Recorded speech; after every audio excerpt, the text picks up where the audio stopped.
Arts కళాశాల తెలంగాణ రక్త మాంసాలతో నిర్మాణమైన arts కళాశాల ముందు చరిత్రలో 1965లో ఈ దేశ ప్రధానమంత్రి ఇందిరాగాంధీ గారు ఈ ఆర్ట్స్ కాలేజీ మెట్లనెక్కారు.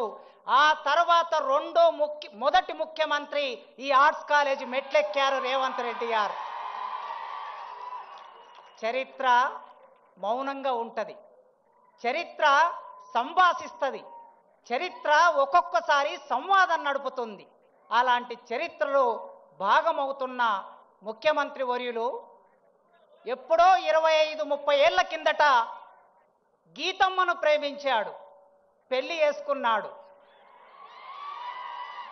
కానీ ఈ మధ్య ఇంకొక అమ్మాయిని ప్రేమించాడు ముఖ్యమంత్రి గారు.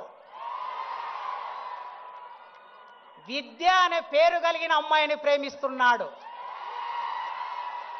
విద్య, వారు ప్రతి ఉపన్యాసంలో విద్య గురించి మాట్లాడుతున్నారు. నిన్న గ్లోబల్ సమ్మిట్లో కూడా విద్య గురించి మాట్లాడారు. ఆ విద్య అనే అమ్మాయిని ప్రేమిస్తున్నారు. ఆ ప్రేమ వారి గొంతులో ప్రాణం ఉన్నంత వరకు కొనసాగించాలని ఒక టీచర్గా కోరుకుంటున్నాను. మేము ఆగస్టు నెలలో మన విశ్వవిద్యాలయ వైస్ ఛాన్సలర్ గారు కుమార్ గారు నేను కలిసి ఒక అపాయింట్మెంట్ అడిగాం. సాంఘిక సంక్షేమ శాఖ